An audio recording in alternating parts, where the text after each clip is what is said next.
Damos inicio entonces a esta mesa, casos relevantes resueltos por los órganos garantes. Modera este diálogo el licenciado Federico Guzmán Tamayo, director general de Estados y Municipios del INAI. Adelante.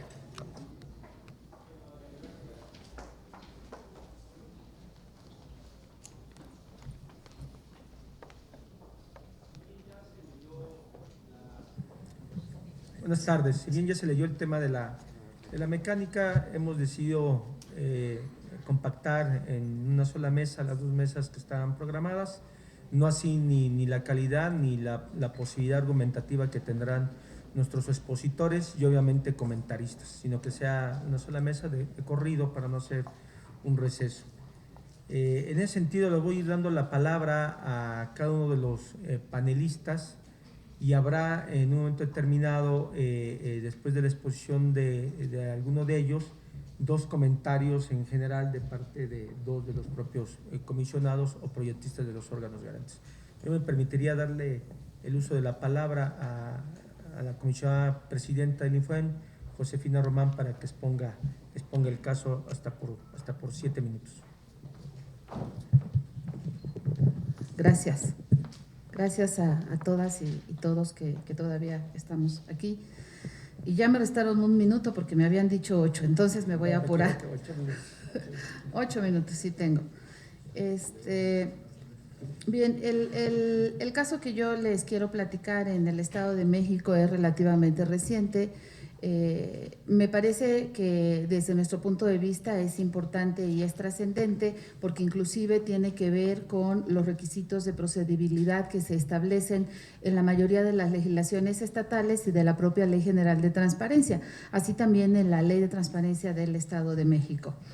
Hace unos días un solicitante que no anota nombre entendido como denominación, aquí está primero, entendido como nombre, apellidos, paterno, materno, en el SAIMEX te puedes registrar y puedes registrarte como Batman, Superman. Es muy común que en el INFOEM atendamos solicitudes de información de personajes como Pancho Villa, o bien la moda últimamente ha sido caritas felices. Esas caritas felices que ven ustedes donde dice caso con las caritas es aparentemente el nombre de la persona que hace la solicitud de información inicial.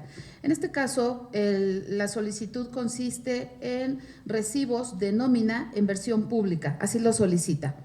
Entonces, los recibos de nómina para nosotros no es IPO exactamente, porque el recibo de nómina lo entendemos como el documento del particular que hoy, en términos de la legislación fiscal federal, es lo que llamamos un CFDI y se va a su correo electrónico personal, independientemente del documento oficial que comprueba el gasto por parte del sujeto obligado. Entonces, sí es información pública, pero nosotros no la consideramos exactamente como IPO por esta razón. Independientemente de eso, el sujeto obligado entrega los recibos, pero elimina el nombre de los servidores públicos, aparentemente en una versión pública. Ante esta respuesta, Caritas interpone el recurso de revisión porque dice, oye, no me diste la información completa, yo quería la versión pública, pero evidentemente en una versión pública no puedes testar el nombre del servidor público que está recibiendo un dinero que también es público. Entonces, en el informe de justificación y en el dictamen de clasificación de información, el sujeto obligado dice que la versión pública es para respetar el derecho a la intimidad de las personas y que pone en riesgo su vida y su seguridad. Por eso, aparentemente, lo clasifica.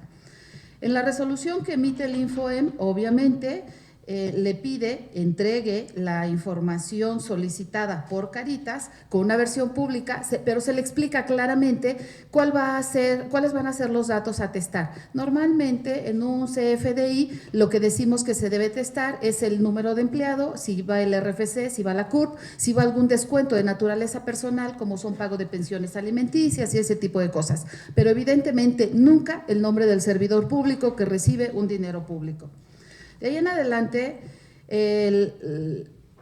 los servidores públicos de este sujeto obligado se van al amparo indirecto obviamente, llega el asunto al juzgado de distrito, el acto reclamado era la admisión del recurso de revisión y su cumplimentación, por supuesto, porque lo admitimos sin tener un nombre un nombre con apellido paterno y apellido materno. Y la razón era muy simple, y además seguramente así está en la mayoría de las legislaciones estatales, porque insisto, así está en la Ley General de Transparencia hoy. Los requisitos de procedibilidad de un recurso de revisión, el primero de ellos es el nombre. Entonces, el razonamiento que hacían los servidores públicos de este sujeto obligado es que Caritas no es su nombre. Y bajo esta argumentación, el juzgado de distrito otorga el amparo y bueno, textualmente dice el resolutivo: la justicia de la Unión ampara y protege a esos servidores públicos porque argumentan que al no saber el nombre y apellido de la persona que iba a tener esa información, vulneraba su seguridad y su tranquilidad. Ante ello, el Infoem nos vamos a la revisión y en el colegiado igual hacemos contacto con los magistrados. Y para estar en tiempo, terminar en tiempo, bueno, les comparto que al final la revisión se revoca el amparo inicial que ordenaba que la justicia de la Unión ampara y protege, y obviamente se ordena y nosotros vigilamos la cumplimentación de la sentencia para que sí se entregue la información solicitada por Caritas en este caso. ¿Qué es lo destacado desde mi punto de vista? Lo muy destacado es que bajo el argumento del principio de máxima publicidad y bajo el argumento de que el derecho de acceso a la información es un derecho fundamental y para ese efecto no necesito acreditar ni interés ni personalidad, consecuentemente el recurso de revisión es un medio de defensa que deriva del ejercicio de un derecho fundamental. Por lo tanto, le aplico los mismos principios de máxima publicidad y de no necesidad de acreditamiento de personalidad. Esto me parece muy importante que todos lo conozcamos porque, insisto, en la mayoría de las legislaciones estatales, uno de los requisitos de procedibilidad de los recursos es el nombre de la persona. Requisito que no solicito y que no es necesario para ejercer el derecho de acceso a la información desde que hago la solicitud, en el caso del Estado de México, vía SAIMEX. Otra cosa muy importante, sí sienta un precedente a nivel nacional, porque no es solo la sentencia del juez de distrito, fue un amparo en revisión. Entonces ya un colegiado nos da la sentencia en este sentido de que al ser consecuencia del ejercicio de un derecho fundamental, le aplico los principios de ese derecho fundamental. Hoy tendremos seguramente que ver algunos asuntos así, porque la Ley General de Transparencia lo contempla de la misma manera. Muchas gracias. Gracias. Es el oportunidad de comentar, ¿no? Voy a comentar prácticamente. Si me lo permiten, le daría el uso de la voz a Francisco Mena para hacer comentario al proyecto de la comisionada Román.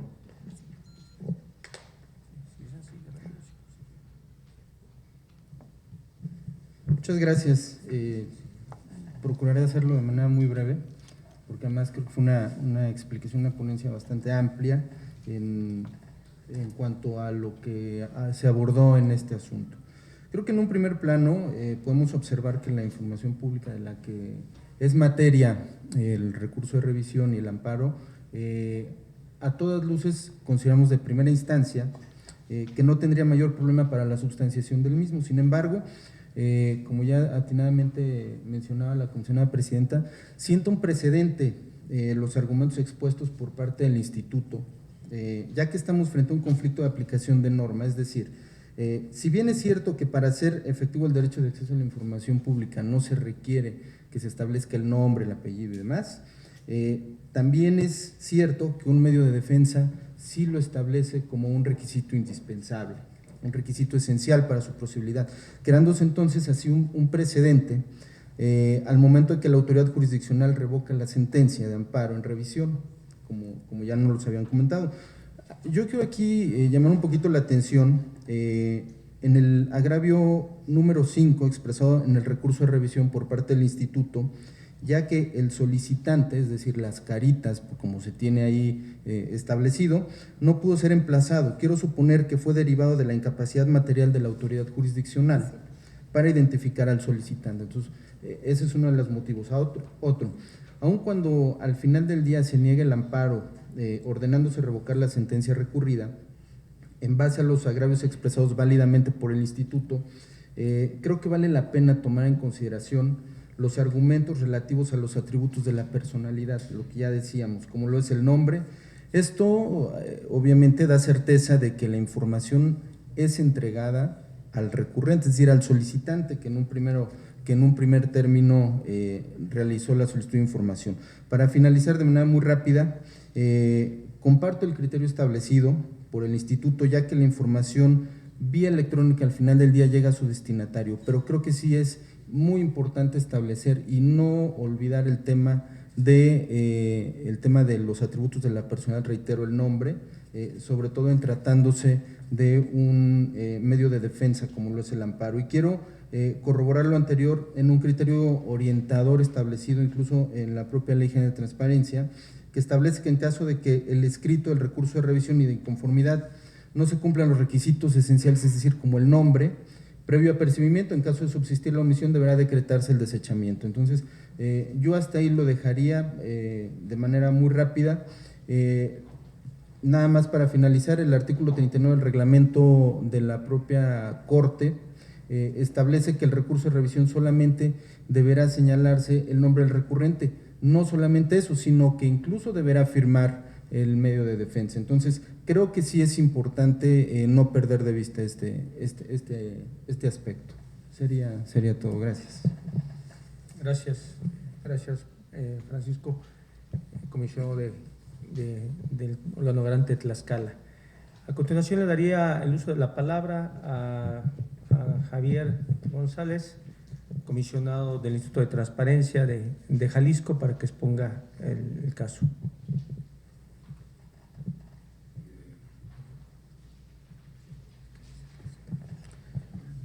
Muchas gracias, muy buenas tardes.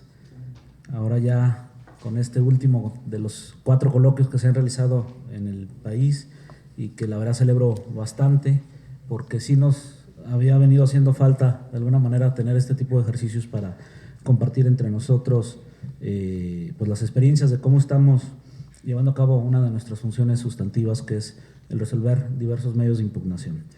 En el caso concreto que yo les voy a exponer ahora, debo enmarcar rápidamente en que en Jalisco existen 3 medios de impugnación que resuelve el órgano garante local, el ITEI.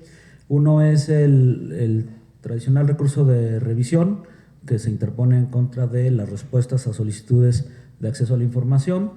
El otro es un recurso de transparencia, que me parece en algunos otros lados le llaman denuncia por falta de publicación de información de oficio o denuncia de transparencia, etcétera.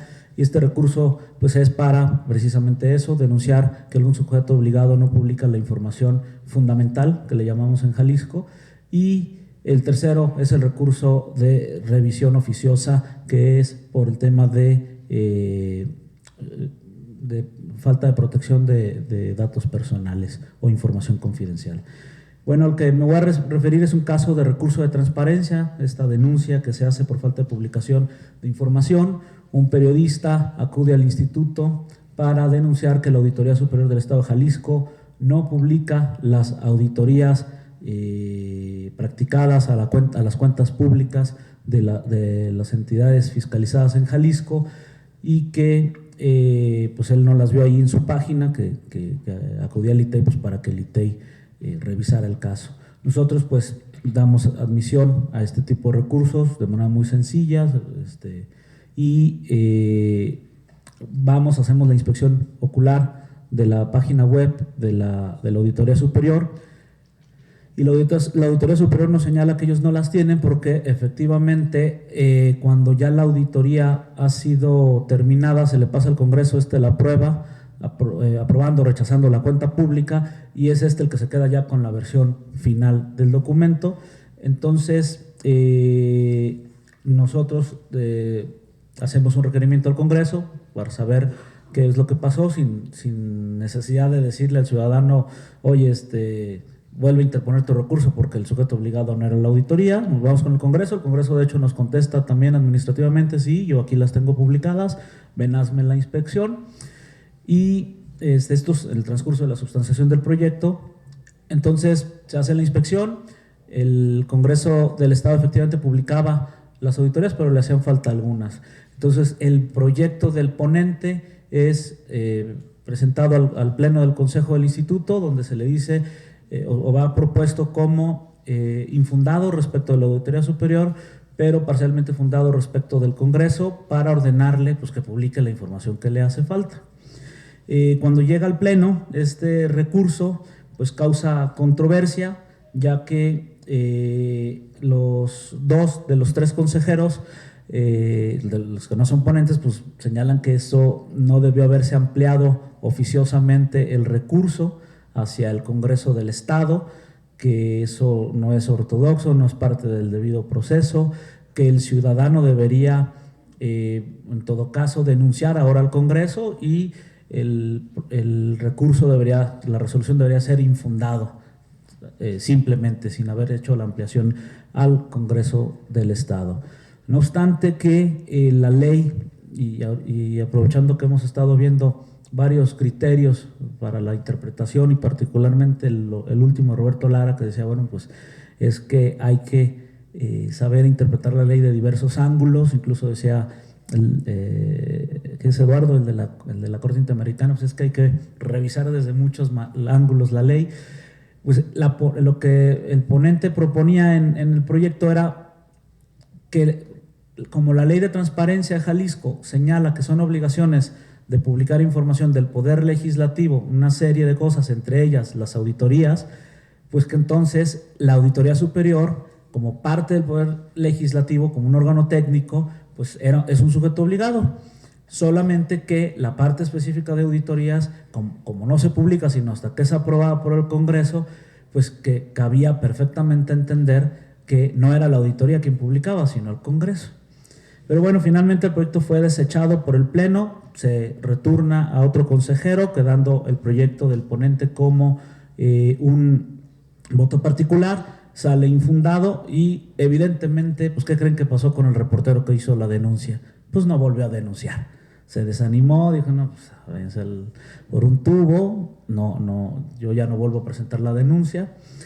Y paradójicamente, meses después, el propio Congreso hace al ITEI una consulta para preguntar quién es el competente para publicar cierta información en materia de fiscalización superior, y en esa consulta pues le contestamos, oye, pues sí tú, porque la Constitución establece que el Poder Legislativo se deposita en una asamblea denominada Congreso del Estado, así es que si la ley dice esa información que debe publicar el Poder Legislativo, pues tú eres el Poder Legislativo, así es que tú publicas todas estas cosas, entre ellas las auditorías que meses previos habíamos dicho que no podíamos ampliarnos oficiosamente hacia el Congreso.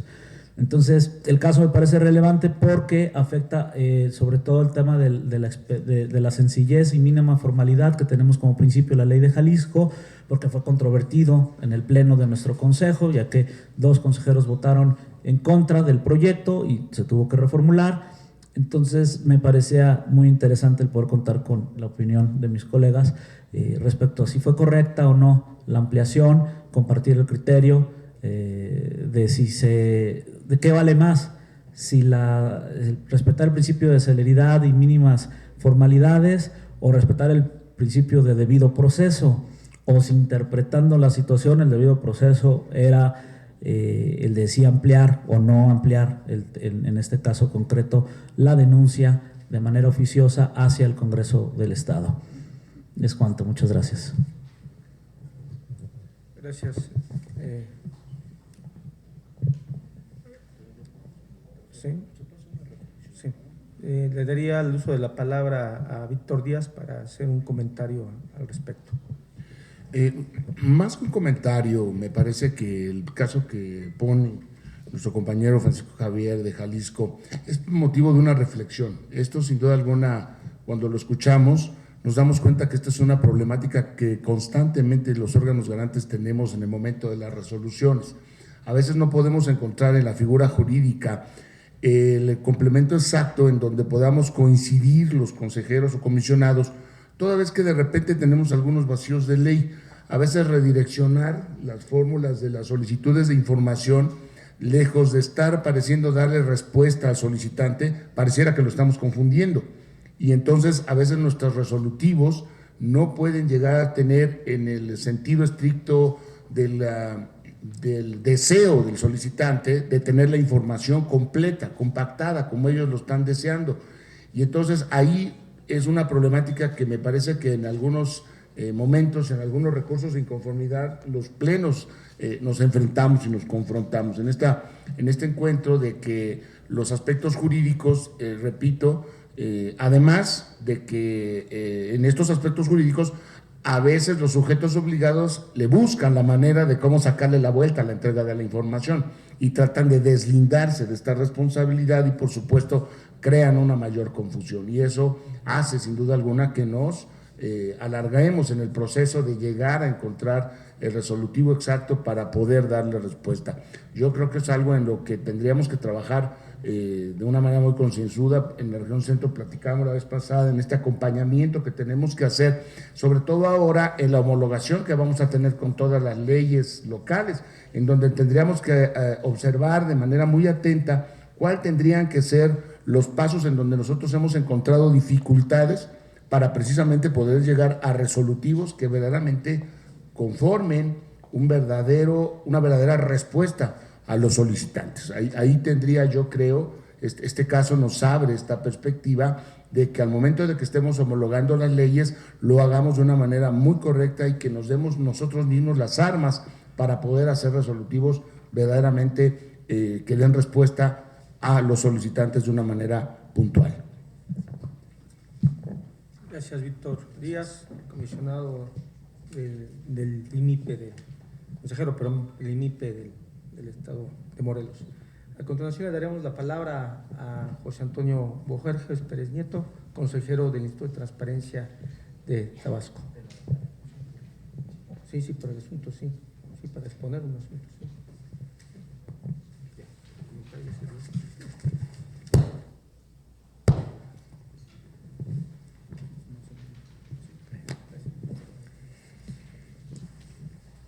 En esta ocasión me permito compartir una resolución que a nuestro juicio es relevante porque aplicamos algunas de las disposiciones de la Ley General de Transparencia y Acceso a la Información Pública, combinada con la aplicación de nuestra legislación, la Ley de Transparencia y Acceso a la Información Pública del Estado de Tabasco. El asunto en concreto es que se requirió el acceso a la información, a los documentos que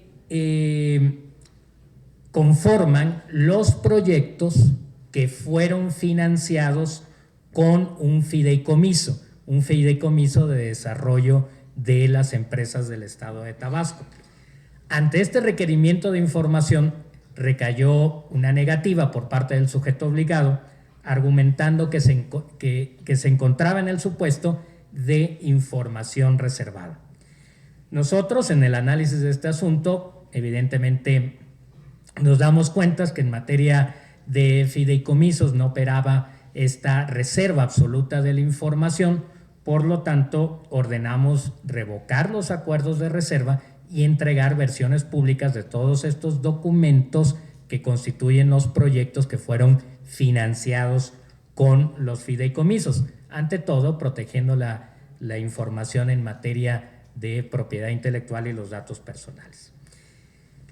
En el análisis de este asunto, nosotros nos dimos cuenta que estábamos frente a información de interés público por tratarse de un fideicomiso que persigue finalidades de beneficio a la colectividad social, como es el fomento económico y la generación de empleos.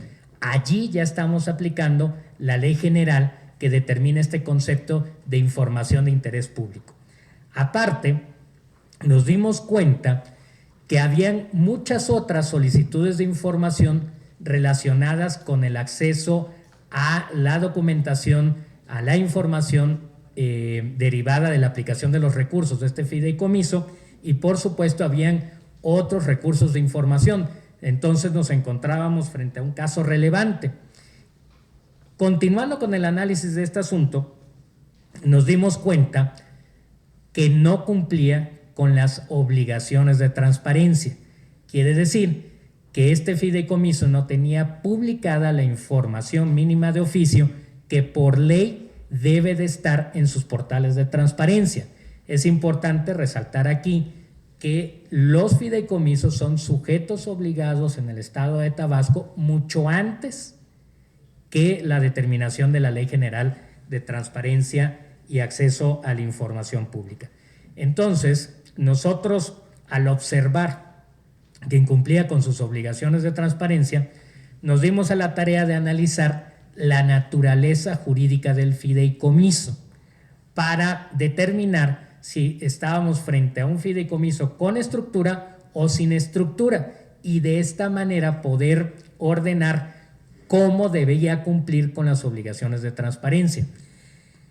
La documentación que nos permitimos allegar nos ayudó a determinar que nos encontrábamos frente a un fideicomiso sin estructura. Entonces revisamos la ley general y observamos que dispone que la manera como se debe de cumplir con las obligaciones de transparencia cuando estamos frente a fideicomisos con estructura o fideicomisos sin estructura. En resumidas cuentas, cuando estamos frente a fideicomisos sin estructuras, las obligaciones de transparencia recaen en el sujeto obligado que ejerce los fondos públicos, y cuando estamos ante fideicomisos con estructuras conformados como entidades paraestatales, la forma de cumplimiento se da directamente por estas entidades paraestatales que se constituyen como sujetos obligados en toda su expresión. Entonces, apoyados en la ley general, que ahí la volvimos a aplicar, determinamos que las obligaciones de transparencia le corresponden a la institución pública que ejerce los recursos públicos. Entonces, allí, de nueva cuenta, nos permitimos apoyarnos en la ley general para ordenar la publicación de la información por parte del sujeto obligado que aplica estos recursos públicos. Por otro lado, la forma en cómo ordenamos el cumplimiento de la información es que se publique en los portales de transparencia acorde al capítulo de obligaciones de transparencia de la ley del Estado de Tabasco. Sin embargo, y aquí hacemos una acotación en la propia resolución, nos permitimos sugerir que la forma de sistematizarla puede ser tal cual como lo determina el artículo específico de la Ley General de Transparencia, donde se establece los rubros de información que deben publicarse por parte de los fideicomisos sin estructura. Es importante resaltar aquí que no estamos aplicando estrictamente este artículo, ni mucho menos en sentido retroactivo. Solamente estamos recomendando que la sistematización de la información se haga conforme a este artículo, porque a la vuelta de pocos meses terminarán ordenándole de esta manera. Por lo tanto, para no hacer un trabajo doble, recomendábamos esto. Allí volvimos a apoyarnos en la ley general. Y por último, emitimos la primera observación en todo el estado de Tabasco y quizás de todo México en apoyo a la ley general. La ley general dota ahora a los órganos garantes de esta figura jurídica de emitir observaciones y recomendaciones de cumplimiento obligatorio. Entonces nosotros de forma unánime emitimos una observación, una recomendación a la Secretaría de Desarrollo Económico y Turismo y a la titular de la Unidad de Acceso a la Información para que cumplan con las obligaciones de transparencia en materia de fideicomisos conforme lo dispone la legislación de Tabasco. Pero esta observación es de cumplimiento obligatorio y se les marcó un plazo determinante para hacer pública la información mínima de oficio en esta materia de fideicomisos. Entonces, aquí tenemos una combinación entre la aplicación de la Ley de Transparencia y Acceso a la Información Pública del Estado de Tabasco y algunas disposiciones de la Ley General de Transparencia y Acceso a la Información Pública. Con esto llego al final de mi intervención mencionando que podemos tener esta dualidad jurídica de aplicar la normatividad que más favorezca a cada caso en beneficio del derecho humano al acceso a la información pública. Gracias. Martínez. Perdón, gracias a José Antonio por la explicación. Le daría el uso de la palabra al comisionado Javier Martínez del Instituto de Transparencia del Estado de México para su comentario.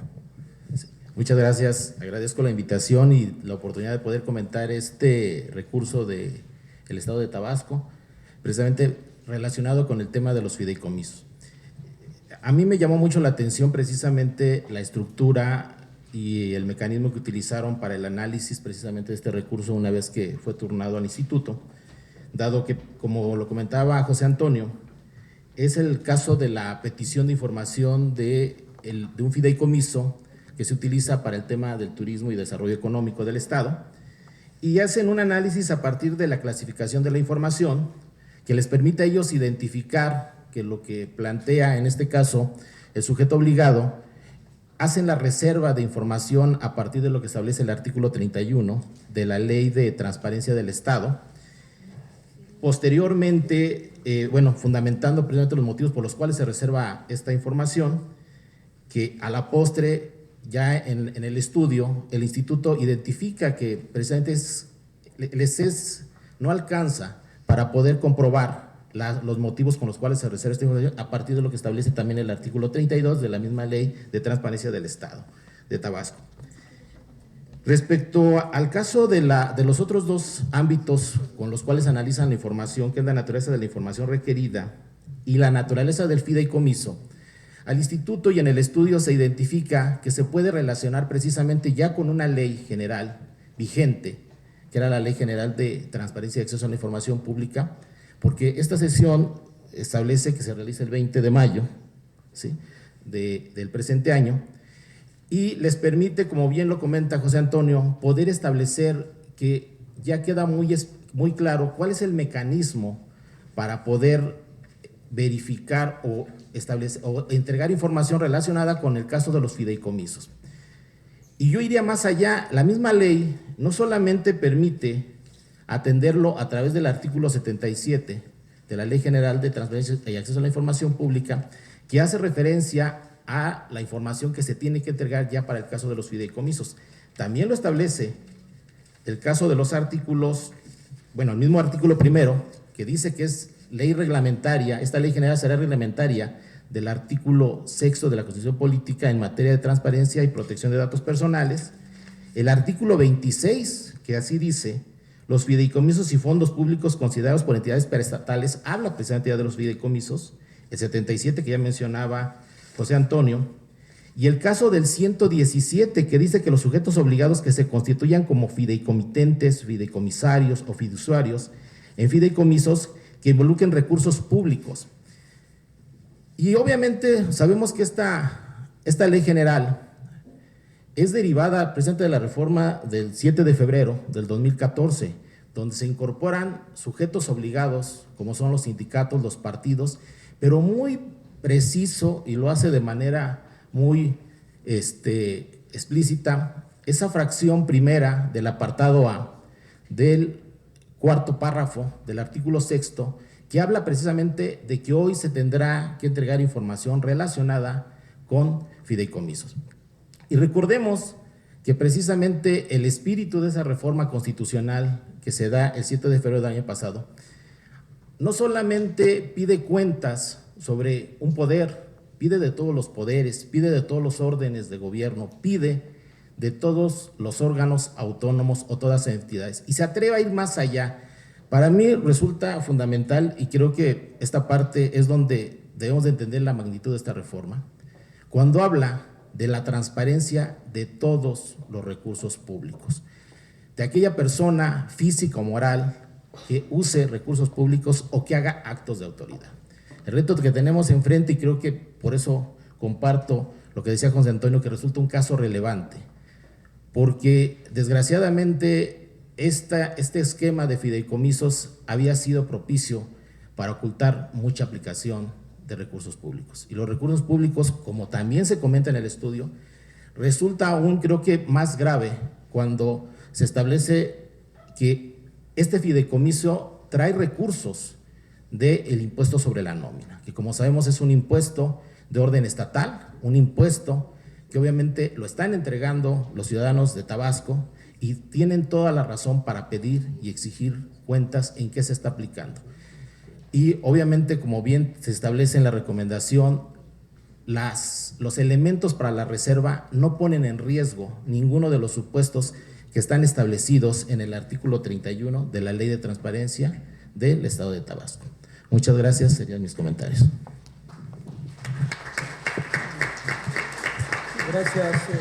Gracias Javier.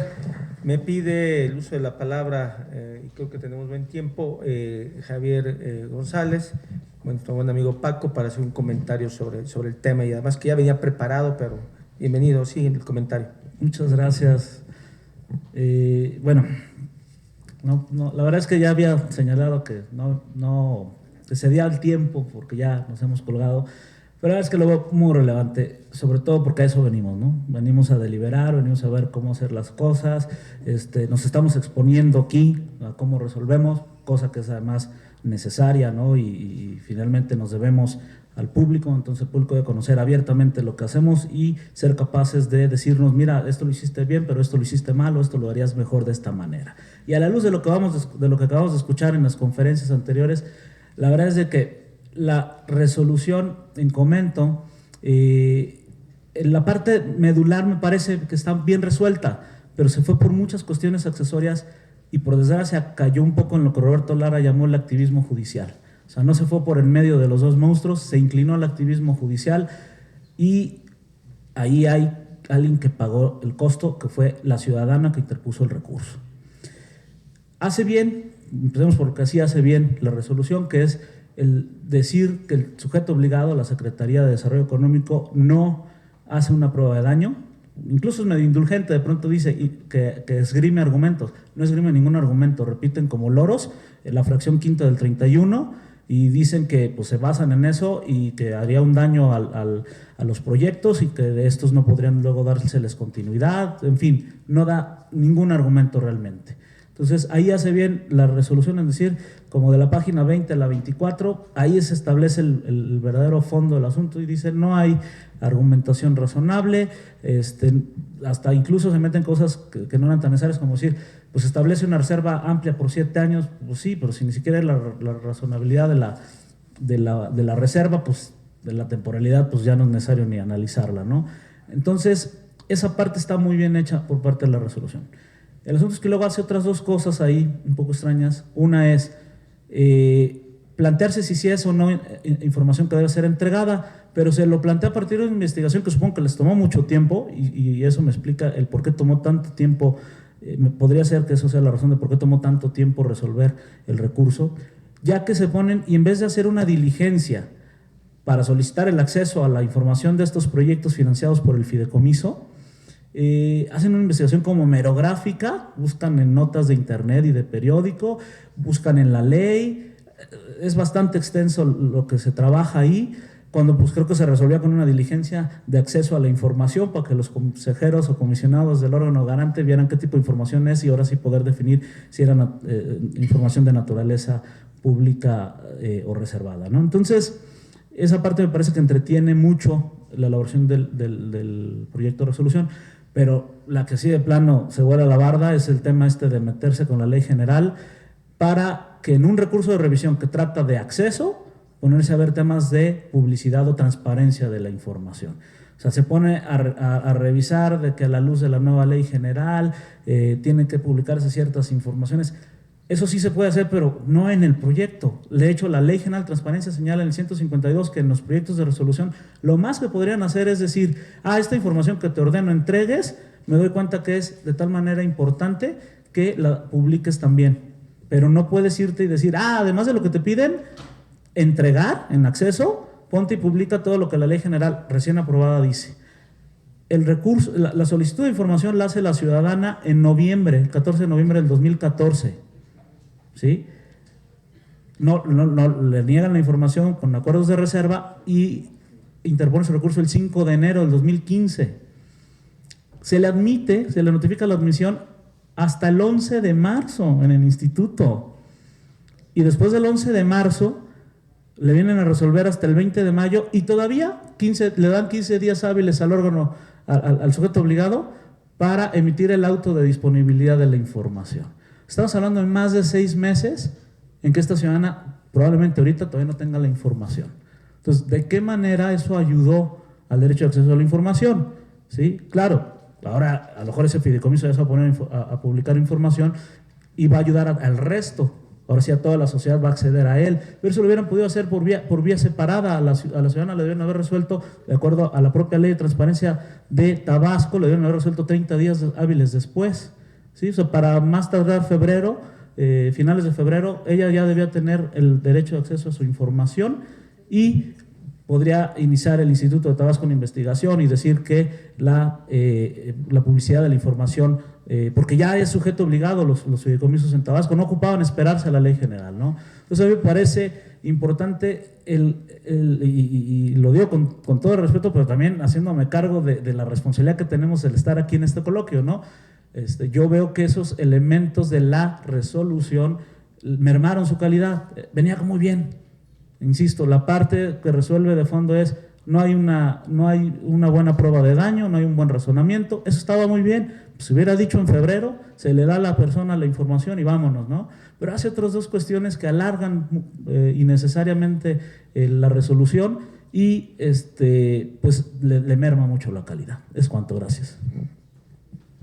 Gracias, Francisco.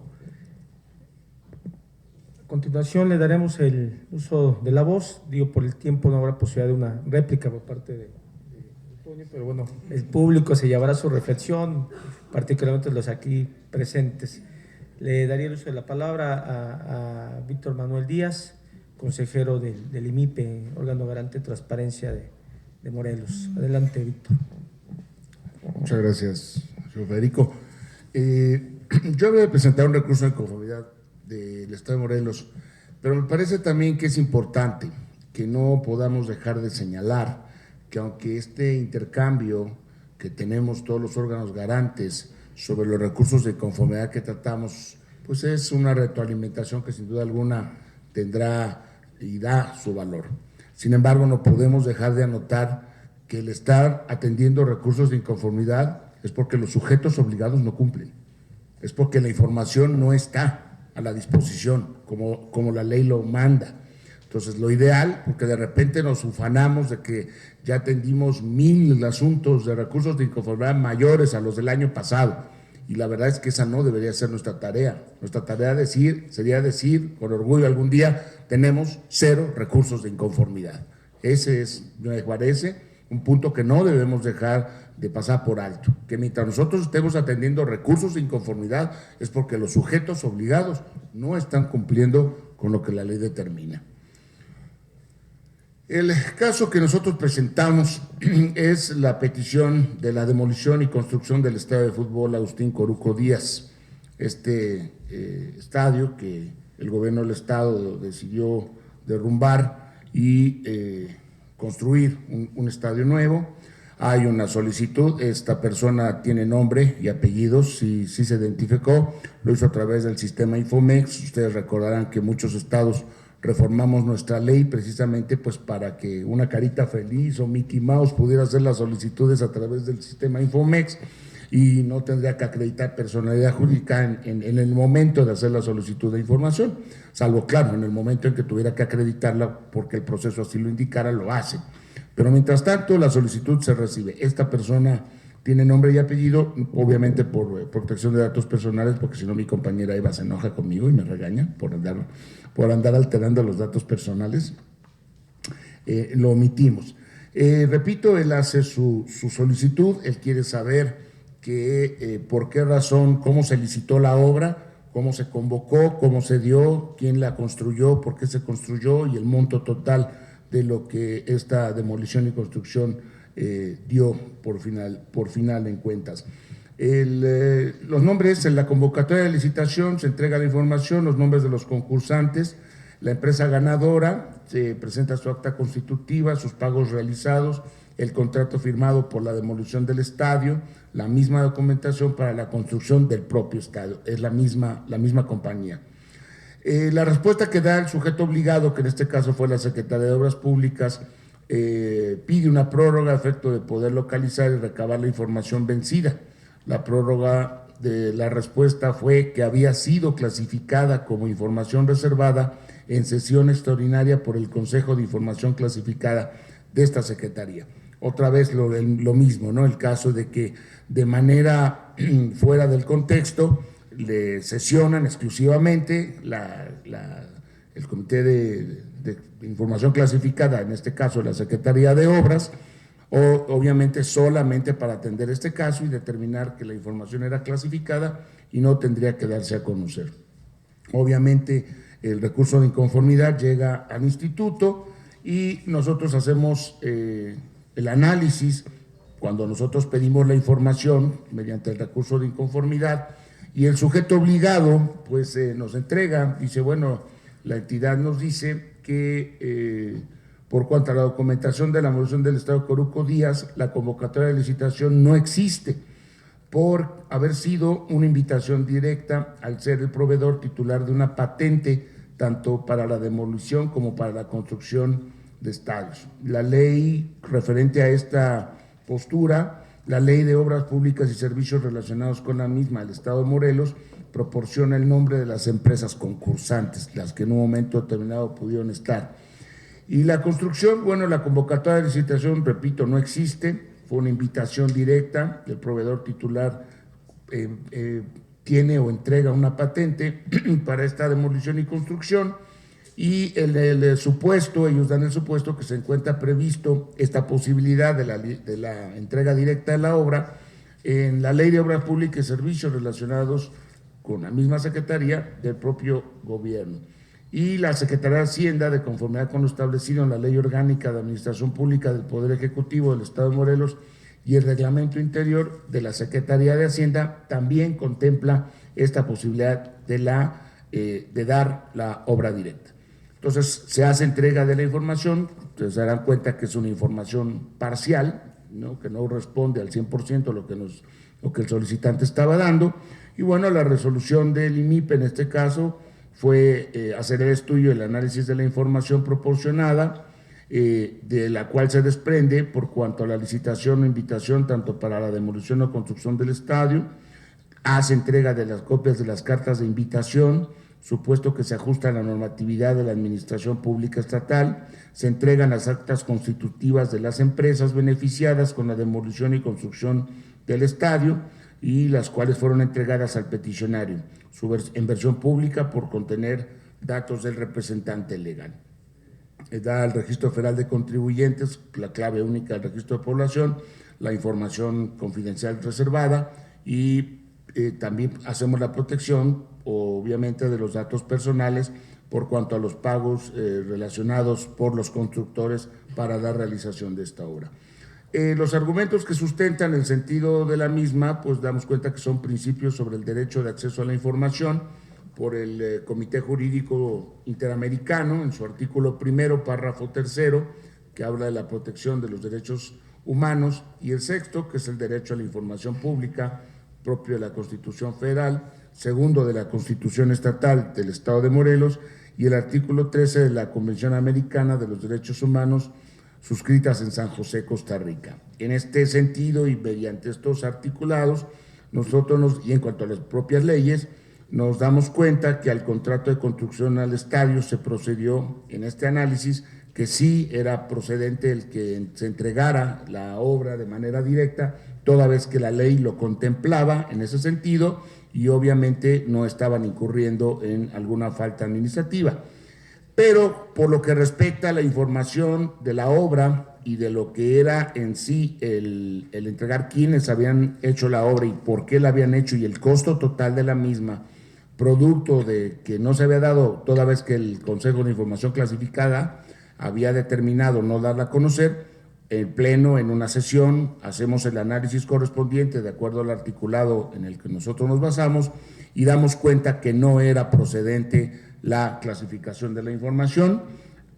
Tomamos la decisión en el Pleno y el Pleno determina informar a la Secretaría de Obras Públicas y a la propia Secretaría de Hacienda que su información no puede ser clasificada, toda vez que si existe una patente, esta es del dominio público y debe darse a conocer. En todo caso, habría que proteger pues los datos personales contenidos en la propia patente, que sí son los que la ley determinaba que debían de protegerse, más no todo el resto de la información, que era una información de carácter público y esta tenía que darse y entregarse al solicitante, cosa que ocurrió, se le entregó toda la información al peticionario y de esta manera dimos por resuelto este caso que se dio como recurso de inconformidad en este sentido. Sería todo. Gracias. Gracias, consejero Víctor Díaz. Le daría el uso de la palabra a la consejera Josefina Román para hacer un comentario sobre el proyecto, ¿no? Perdón, Otoniel, perdón, me equivoqué, Otoniel, perdón. Es el redactor del Instituto de Jalisco, perdón. Hola, muy buenas tardes a todos. Agradezco la oportunidad que me da el INAI y la COMAI para poder participar en esta mañana comentando los casos relevantes que se presentan en esta mesa. Y bueno, antes que nada, felicitar al INAI y a la COMAIP y a los órganos garantes que abran sus resoluciones, que abran una de sus funciones principales, que es la emisión de resoluciones en materia de medios de impugnación, que abran esas resoluciones y que los pongan a la disposición de la gente y aún así al escrutinio público, saber si se resolvieron de manera adecuada o si no lo hicieron. Entonces, este ejercicio que hacen los órganos garantes es muy bueno, es el cuarto que hacen y bueno, pues felicito a todos los órganos garantes que se inscriben, que participan y abren de manera general a la sociedad lo que ellos están realizando, como en este caso los recursos que se han presentado. A mí me toca comentar el caso que acaba de presentarnos el consejero Víctor, y bueno, pues yo tengo algunos comentarios en torno al asunto que nos acaba de presentar. El tema central es la reserva de un documento eminentemente público, que se trata de un contrato para la construcción de un estadio de fútbol entre el gobierno del estado de Morelos y una persona moral. Sin embargo, esta información, que a primeras luces a nosotros nos resulta de carácter público, se reserva y no se entrega. La causal principal por la que no se entrega, pues es que hay una patente con la que cuenta la persona moral con la que suscribió el contrato con el gobierno del estado. El instituto hace bien. Estoy totalmente de acuerdo con el fondo del asunto que se resolvió. El instituto hace bien y considera que no se debe reservar absolutamente todo el contrato. Si bien es cierto, el sujeto obligado hace una argumentación y una prueba de daño, lo cierto es que lo hace sobre una patente, pero no lo hace sobre el contrato que contiene datos de esa patente. Si se hubiera reservado la información por completo, la ciudadanía hubiera desconocido temas que no tienen que ver con la patente. Por ejemplo, los montos del contrato, los términos generales de las obligaciones, la vigencia, los plazos, la forma de pago. ¿Qué pasa si una de las dos partes incumple? Pero el sujeto obligado lo que hace es como si la patente tuviera un virus y se pone sobre información pública, absolutamente ya todo se contagió y ya es reservado. El Instituto de Morelos hace bien, hace un análisis y dice: tu patente, efectivamente, los datos relativos a tu patente es información reservada. Tienes razón, lo que se refiere al contrato no lo es. Por lo tanto, entrega una versión pública de ese contrato, omitiendo únicamente por lo que ve a la patente. Hace bien el instituto, impide que se reserve información de carácter público y encuentra una salida para garantizar el derecho de acceso a la información de la ciudadanía. Se pretendía reservar un documento que era de carácter público. ¿Cómo puede abonar este caso que nos presenta el consejero Víctor? ¿Cómo puede abonar a este coloquio, a este esfuerzo que se hace donde concurren varios órganos garantes, donde concurren varios proyectistas, donde concurre la sociedad civil, donde concurren sujetos obligados, ¿cómo puede abonar? Yo lo diría, al estudiarlo, de dos maneras. Para mí, abona suficiente el hecho de que a los sujetos obligados, cuando se resuelva un recurso de inconformidad, de revisión, ahí depende la nominación que se le dé, que se sea muy explícito en cuanto al sujeto obligado, en indicarle que la reserva absoluta de documentos transgrede el derecho de acceso a la información. Es decir, no puedes reservar toda la información únicamente porque encuadra. Tú tienes que hacer un ejercicio para saber qué de esa información es susceptible de ser entregada y cuál no. Y la que no vas a entregar necesitas fundamentar y motivar adecuadamente a través de la prueba de daño. Pero yo insisto, debemos ser muy explícitos en las resoluciones. Lo que yo veo en la prueba de daño que hace el sujeto obligado que niega la información, dice todo lo que tenga que ver con la construcción del estadio. Es decir, todo lo que huela a la construcción del estadio, trátese de documentos, oficios, escritos, proyectos ejecutivos, todo es reservado. ¿Sí? Para mí, creo que el sujeto obligado se equivoca y desde un punto de vista, lo que nosotros, además, como podemos abonar al tema de la cultura, de la transparencia, es indicarles a los sujetos obligados, como se hizo en este caso, que las reservas absolutas transgreden el derecho de acceso a la información. Creo que los sujetos obligados necesitan aprender a través de nuestras resoluciones, porque no muchas veces los ciudadanos acuden al recurso de revisión e inconformidad. Realmente nosotros conocemos aquellos asuntos donde el ciudadano decidió ir a la segunda instancia o decidió ir a una instancia superior al sujeto obligado para impugnar, pero realmente nosotros no conocemos todos aquellos casos donde se niega y el ciudadano ya no va y el ciudadano ya no acude. La realidad es que nosotros solo conocemos los que nos llegan. Entonces, las resoluciones es una muy buena oportunidad para que nosotros le indiquemos a los sujetos obligados que ese tipo de reservas no solamente transgreden el derecho de acceso a la información, son inaceptables. No lo pueden seguir haciendo de esa manera. ¿Cómo abona este asunto que nos comenta el consejero Víctor, este asunto que se expuso? Pues en eso, abona la cultura de la transparencia también de los sujetos obligados para que en eventos sucesivos, en solicitudes que se les vuelvan a presentar, no incurran en la situación que se dio en este momento. Si le volvieran a solicitar un documento relativo a la construcción de los que reservó 1, 2, 3 y por todos mis amigos, el sujeto obligado quizá lo volvería a negar. Entonces, ser explícitos en las resoluciones, indicarle al sujeto obligado que en este caso y en los sucesivos y darle algunos lineamientos y algunas ideas, permite abonar también a la cultura de la transparencia de los sujetos obligados. En Jalisco, parecido a un asunto, se está construyendo la línea 3 del tren ligero, que es como el metro, ha causado muchísima controversia. Alguien solicita el expediente de la construcción y el sujeto obligado dice no lo puedo entregar porque todavía no hay una decisión final. Lo que nosotros hacemos y que sucede en este caso es, a ver, pásanos lo que tienes expediente. Y nos encontramos, nada más como un ejemplo, un decreto emitido por el Congreso del Estado que incluso está publicado, ¿no? Entonces, sí indicarles a los sujetos obligados, sí ser explícitos en las resoluciones, indicarles que esas reservas absolutas limitan el derecho de acceso a la información, evitando que en lo sucesivo lo haga. Bien dice el consejero Víctor, la idea es que los recursos de inconformidad y los recursos de revisión cada vez sean menos. Nosotros como órganos garantes podemos contribuir a esa finalidad, a esa meta, a través de nuestras resoluciones, que es una muy buena oportunidad en la cual nosotros contribuimos a esas metas y objetivos generales. Muchas gracias. Gracias. Gracias a Otoniel Varas de Valdés, perdón, que me equivoqué, de secretario relator del ITEI. A continuación le daremos el uso de la voz a comisionado Francisco Javier Mena Corona, comisionado del organismo garante de transparencia de Tlaxcala. Adelante, Francisco.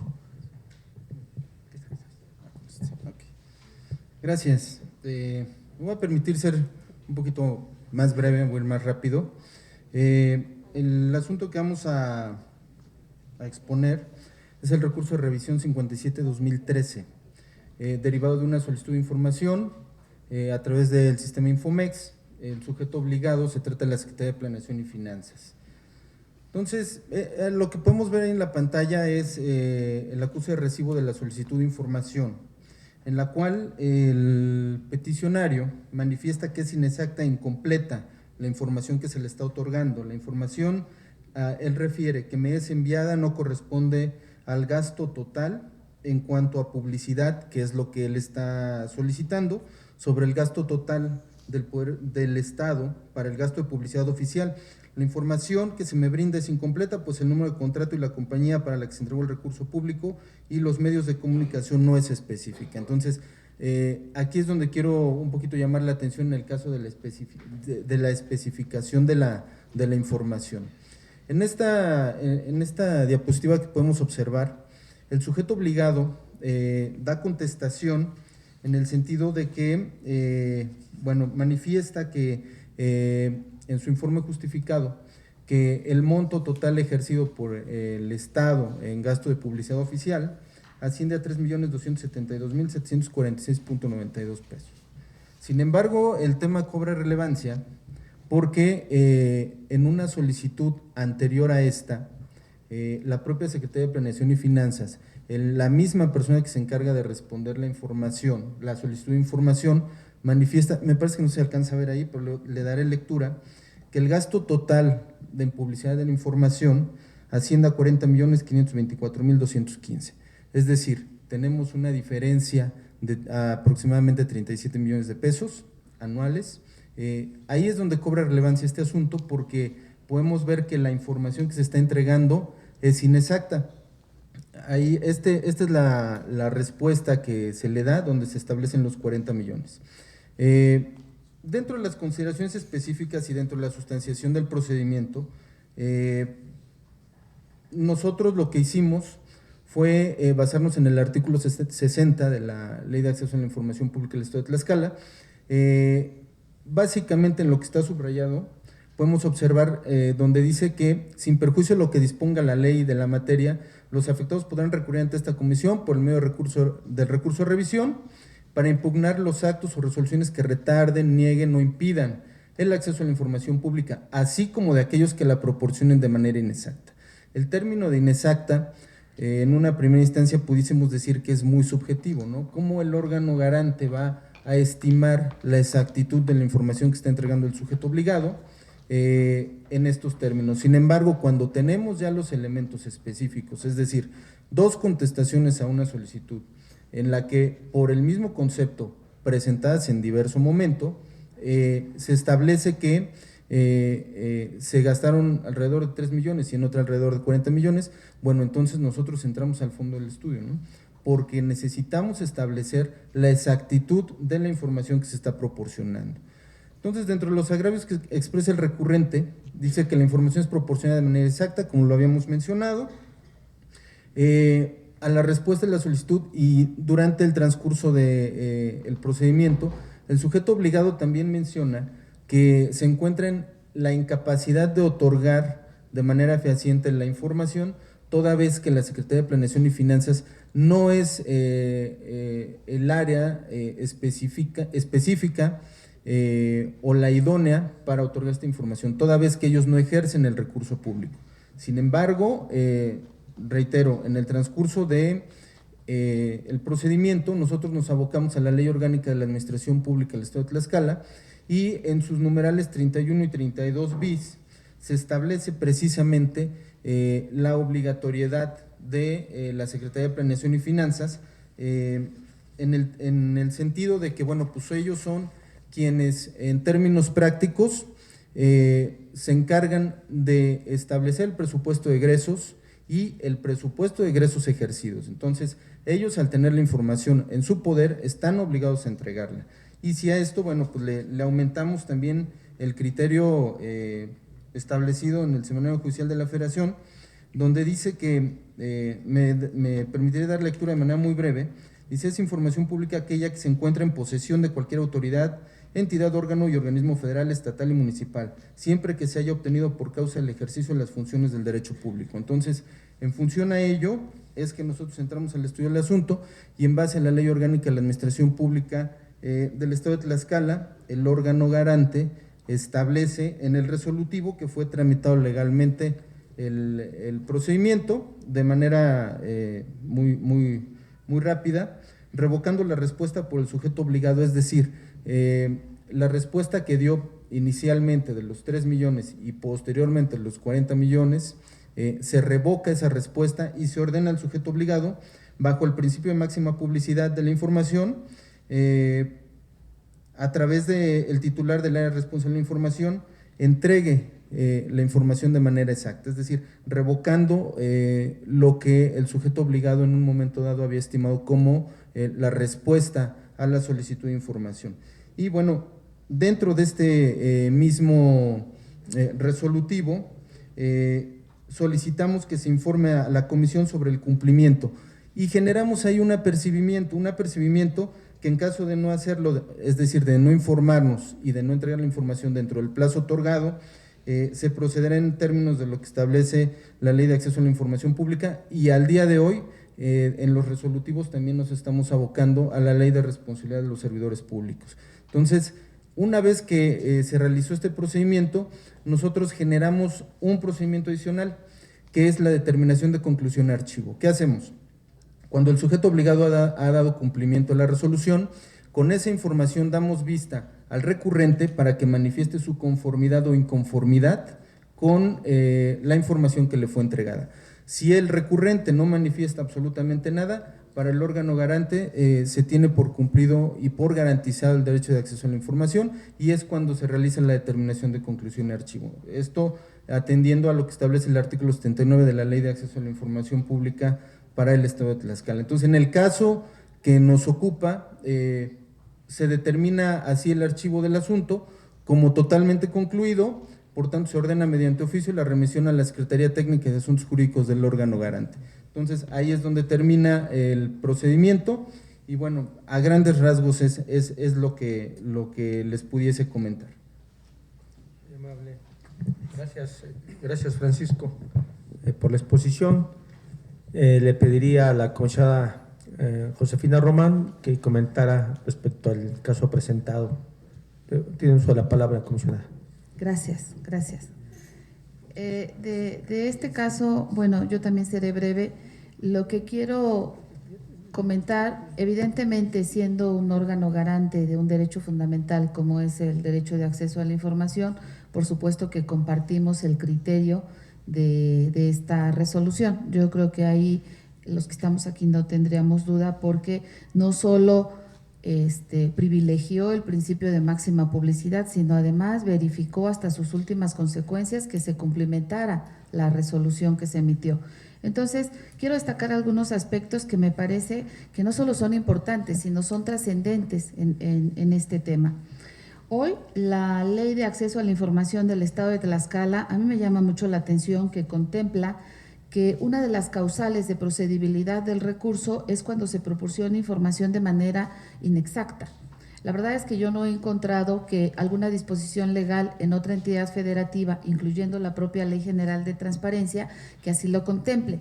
Cuando yo me voy a revisar la Ley General de Transparencia, en el artículo 143, vigente hoy, se establecen muy claramente diversas causales de procedibilidad, pero no existe una que diga que procede cuando la información que se proporciona es inexacta o no es verídica, porque pareciera ser que nos estamos refiriendo a juicios de valor. Sin embargo, el comisionado Mena, la verdad es que muy claramente nos ha llevado de la mano para decir, oye, sí hay elementos y en ocasiones muy contundentes para determinar la inexactitud de la información que se está entregando.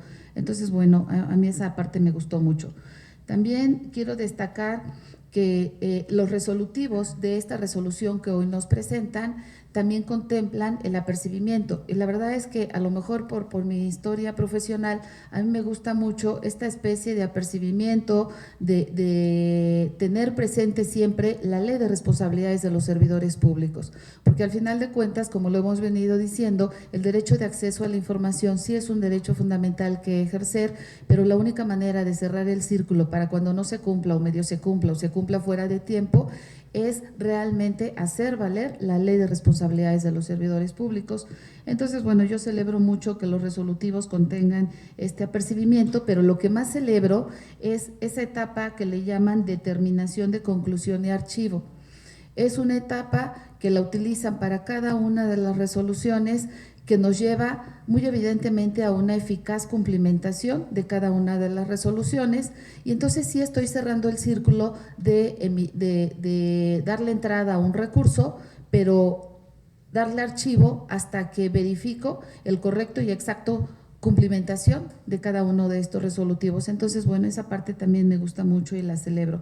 Y finalmente, no quiero dejar de mencionar que el tema me pareció tan importante que inclusive hay un criterio del IFAI, entonces IFAI, que justamente se refería desde el Instituto de Acceso a la Información y Protección de Datos Personales, no cuenta con facultades para pronunciarse respecto de la veracidad de los documentos proporcionados por los sujetos obligados. Obviamente no le voy a dar lectura, pero medularmente dice, no está facultado para pronunciarse sobre la veracidad de la información proporcionada por las autoridades en respuesta a las solicitudes de información no vía recurso, por lo que decía inicialmente, no hay una causal de procedibilidad del recurso específicamente por ello. Entonces, bueno, yo concluyo mi comentario señalando que sí me parece un asunto muy importante, me parece trascendente, porque hoy la Ley General de Transparencia es un piso, pero de ahí para arriba, la reforma que hagamos en las legislaturas nos podrá dar mucho más. Y en este caso, bueno, me gustó mucho porque no encontré otra legislación que contemple y que además vayamos al fondo de si es verídica tu información, si fue correcta o si fue exacta. Muchas gracias. Gracias. Gracias.